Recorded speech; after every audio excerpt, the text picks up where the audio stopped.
Not quite like that, Kwadwo came to England in 2001 and did a degree at the Stratford College in communication skills, and then went to King's College London to study environmental development. And during the course of doing that, he had a case study on WaterAid.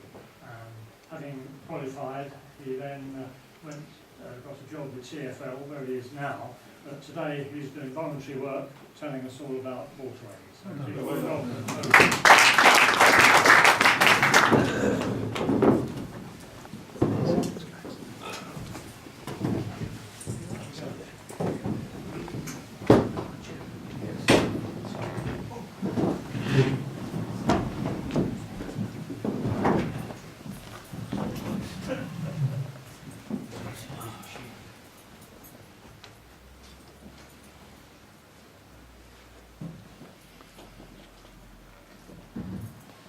Sorry about that, I'm trying to... It's working okay. It's okay. Put it on the top. Just put it on the top. It's working okay.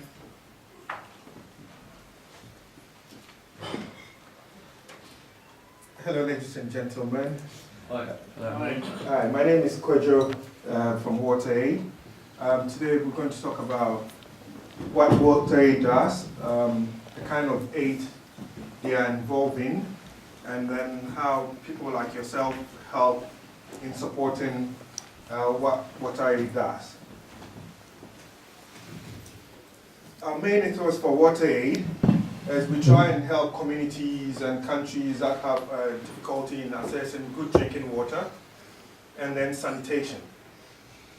Mostly, when people hear WaterAid, it's all about the water. We forget about other things. But we do more than water. We are involved in sanitation also. So what we do is, we have agencies in other countries, developing countries, and then we assess the kind of help that each country wants. What makes WaterAid unique is we don't sit in England and then read some document and say country A or country B need drinking water, so let's just go give them water. We don't do that. What we do is we communicate with our agencies in those countries. We are in mostly Africa and Asia. So we go to communities that don't have any access to good drinking water. They might have access to water, but it might not be good drinking water. So what we do is we communicate with the community, we talk to them, and then we ask them what they want. Because it's all about sustainability. If we just go in and do a ball pump and just drill it, put it up and leave, they might not know how to service it, how to keep it in good shape, how to sustain it. So we just don't do that. I know sometimes some aid organizations just go in, do something, splash it on the press, and everybody knows, oh, look at this. But for us, it's not about that. So what we do is, when we get help from organizations and communities like yours, we update you. So there are some things that we take for granted. We woke up this morning, we brushed our teeth, we took a shower, we took a bath, we had cups of teas, we had drinks. And then we might think, nobody drank water today, so what's all the fuss about? But we forget it's all about what we do. Even the juice that we just had, the food that we ate, the turkey. We forget how much water that needs for the turkey to grow. We always don't look at those things. The beef we have, how much water the cattle need to do what they do. So things like this. It's a toilet. Sorry, we just had lunch. But just wash your hands.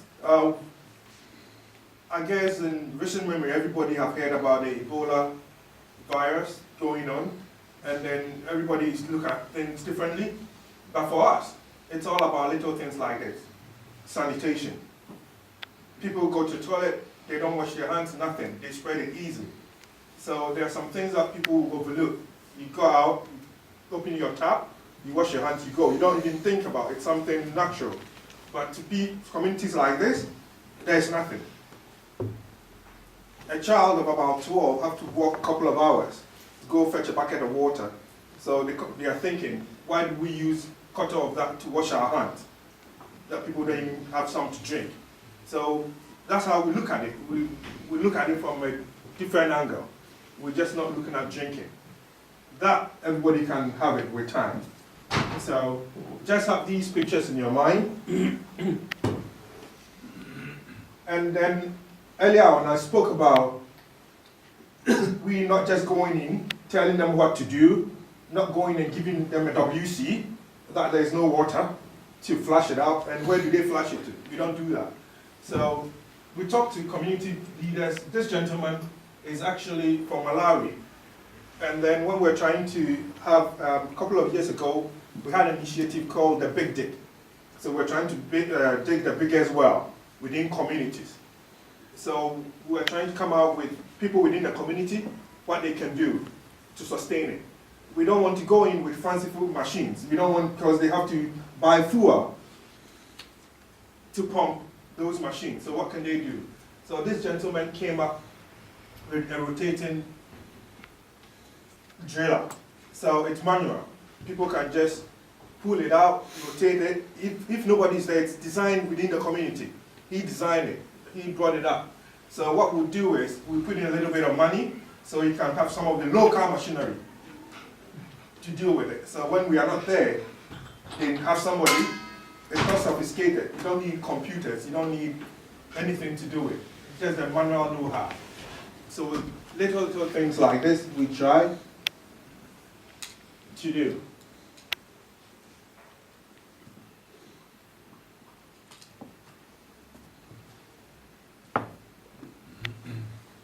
I'm trying to let us have a look at some of the statistics. When we look at numbers, 1.8 million have access to safe water. How many of us are in London? Just the city of London. Greater London, M25. Everybody. So, if we're about 8 million, yeah. Just think about 20% of us. So if we look at this room, those here have access to good drinking water. The rest of us, we don't.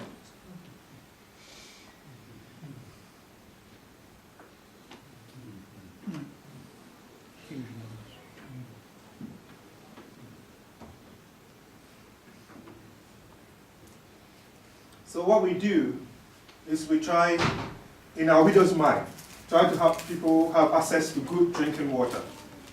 Try to help people have access to good sanitation. The numbers are not that big. About a decade ago, we helped over 120,000 people. But it's significant. It goes from one place and then it builds up.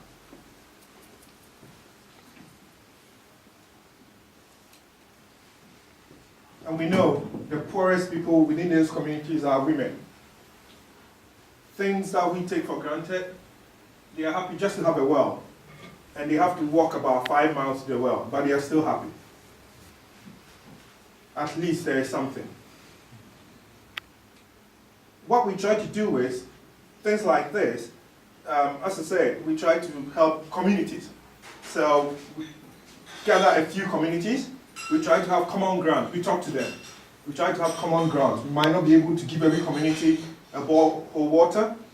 So within the 4 communities or 5 communities, we talk to them. We check with them where is the easier way for everybody to commute to have. We wish we cannot give every community water, but unfortunately, we cannot do that.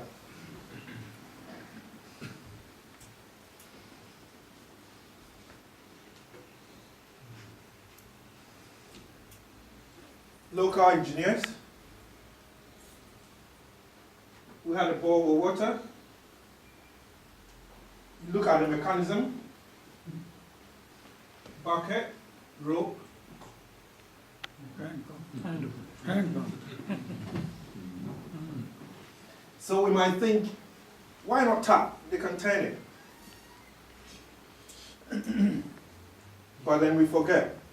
Look at the electricity that we use to pump water. We might not see it, but we need it. Can they afford it? No, they can't. So with things like this, we don't need too much. We can help. With a few pounds that we can raise over the year, fortunately for us, for the past 3 years, the government has been matching whatever we've raised for a year. So if we're able to raise £1,000 over the years, for example, the government matches it and we get 2,000.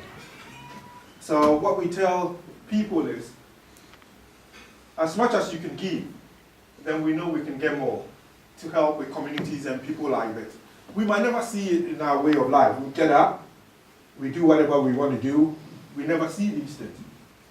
So sometimes, just talking about it, we forget about it. So we try to let you see it. As I said, there's water, but is it good drinking water? There's a stream. You won't even wash yourself in the stream, but somebody has to drink it. So some of the things we do, we try to have purifying tablets. What we do is, if we were to have purifying tablets, we demonstrate to them, we teach people how to use it. The quantities per tablet per the water. We just don't say, this is it, put it in a glass of water. It might even be more contaminated. So these are the little things. We drink water all the time. We haven't never even seen how it's purified. We don't know. If we see an iota of anything in our drinking water, hell will break loose. There are some things we take for granted. So today, I want us to look beyond taking things for granted.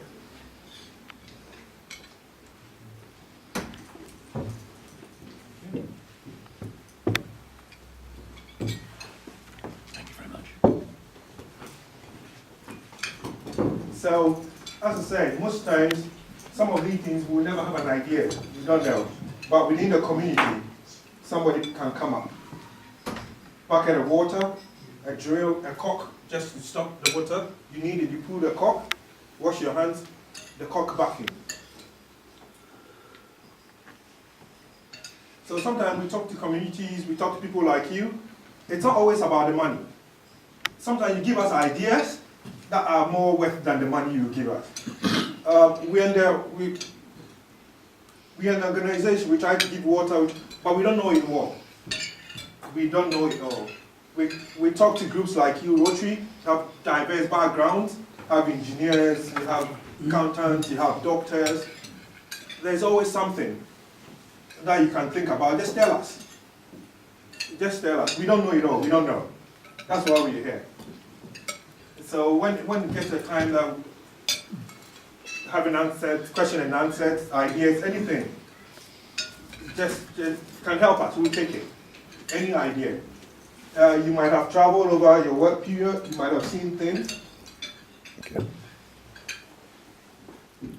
Anything. Nothing is small. Any idea that comes in. After here, we can still contact us, email us, call us. We take all ideas.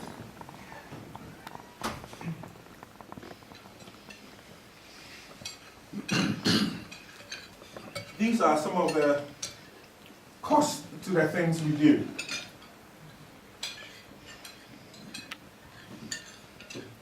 So as I said, when we go down, we collaborate with the local community.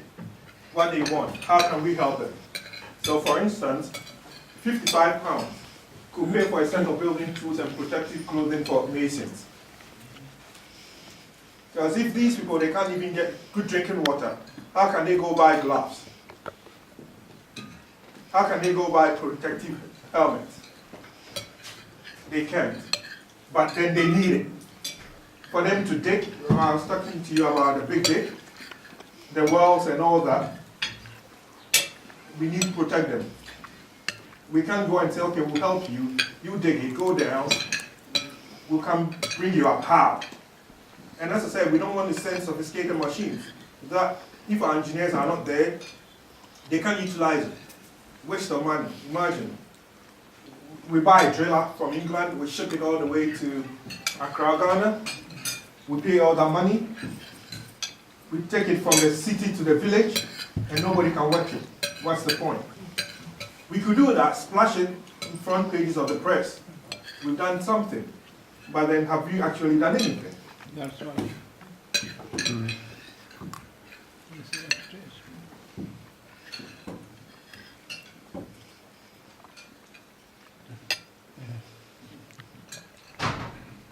Clean water, she's enjoying it.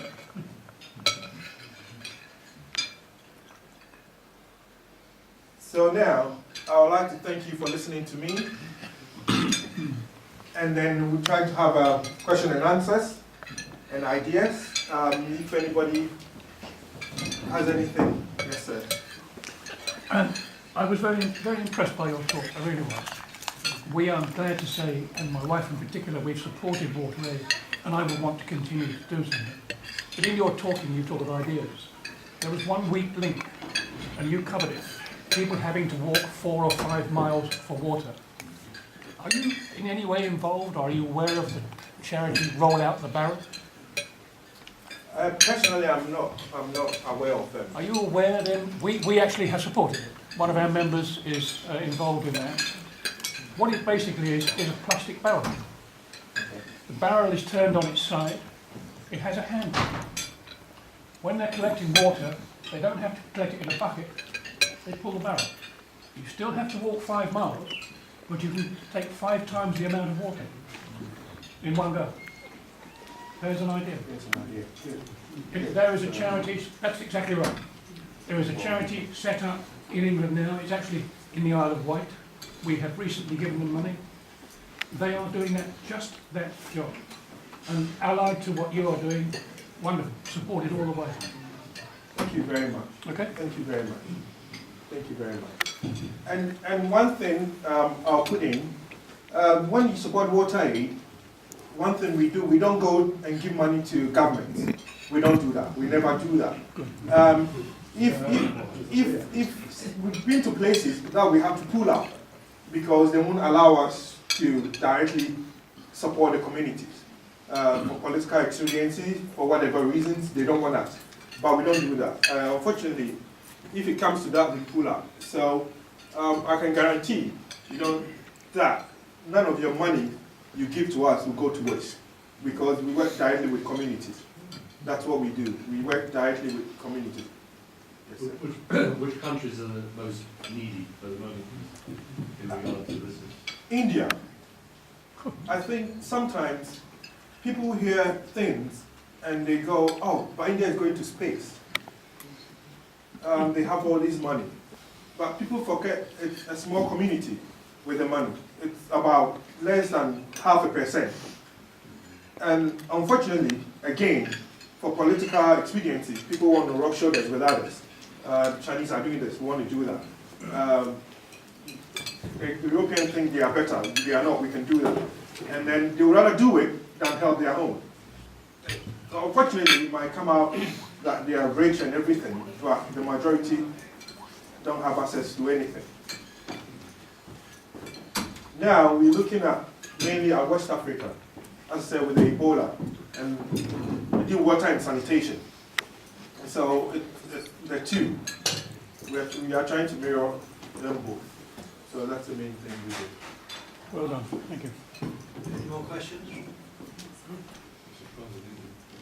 Yes, right. How big is your organisation, and what is the connection with Rotary? Are Rotary just supporters of WaterAid, or is it part of Rotary? Rotary, firstly, Rotary supports WaterAid. Rotary International is choosing WaterAid as one of their main donor organizations that they support. Because of what we do with communities, and then we involve, so let's say Rotary, up in its Church branch, you decide to support one of our initiatives. Whatever we do, we'll give you a progress report. With time, we can even let you nominate one from you to go and have a look at what we do. Our engineers and our project managers do go, but from time to time, if an organization is supporting a particular initiative, we decide that one of them rather go with one of our project managers. Then we drop somebody to have a look, to come back and report to the group. You go down to the project, you see what's been done, you talk to the local people, you can go talk to the workers on the project itself, you can do your own report. And the first time you come and then you talk to your people. WaterAid has got offices in UK, Australia, America, India, West Africa, almost every country in West Africa. But we concentrated in developing countries. So we might have a couple of offices in UK, a couple of offices in Australia. We try not to have too many people. I, for one, am a volunteer. I don't earn anything from WaterAid. So whatever you give to WaterAid, it goes. We spend only 17p in a pound on administrative and logistics for us. 17p in a pound. So the rest goes to the project directly. So we have a lot of volunteers that do this, talk to people, go to schools. I go every week, go to a school, go to meet organizations, meet engineering companies, when they can help. That's what we do. So we're huge. How do the communities get in touch with you, or do you get in touch with communities? As I said, like we have agencies within the countries. So what we do is every year we assess. So we make ourselves available, but not all communities get to know who we are. So we also go to the districts, the places we research, and then we see, then we talk to them. What do you want? How can we help? We don't say, oh, we realize that you don't have water, you walk 5 miles. We can do this. We don't do that. We notice it, but we go to them, talk to community leaders. What do you want? This is what we can help. How do you want it? Once again, we're not going to give them money. If they say, oh, we want £100, so we can, no. It doesn't work like that for us. It doesn't work like that. So that's how we do it. Is climate change having a major impact in terms of the greater need for sea areas of the world, which are now permanent drought and others, it's changing. So how does that impact on your planning? Climate change has a very big impact on our planning. For instance, last year I talked about Malawi project, and I said we normally will not send tools and machines into communities but due to climate change, that area of Malawi, it hadn't been rain for about 3 years. The soil was so hard. So we had about 7 communities that we actually had to drill. We had to send machines for one to drill. Because climate change, they couldn't just dig it out. They couldn't use the local tools that were showing it won't go anywhere. It'll go a few meters, and it will not get to the waterbed. So it has impact on us. So we ended up spending more than we envisaged to. It took us longer than we had to actually do 3 drills to get it. The first drill, after some time, we had to abort it and start a couple all over again. So it does have an impact on the things we do. It does. Any more questions? Well, that was enlightening. You turn the tap on, press water, think nothing more. We think even less of what's behind the tap of water. And you opened eyes, I'm quite sure, and given us a broader concept of the problems there are with getting less water. It was really very, very interesting. So fellows, could we show our appreciation? No.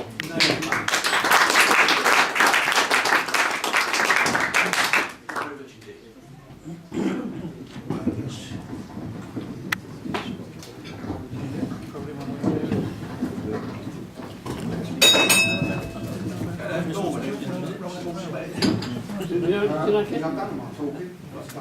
Really? Write that down. did ask, but I said no.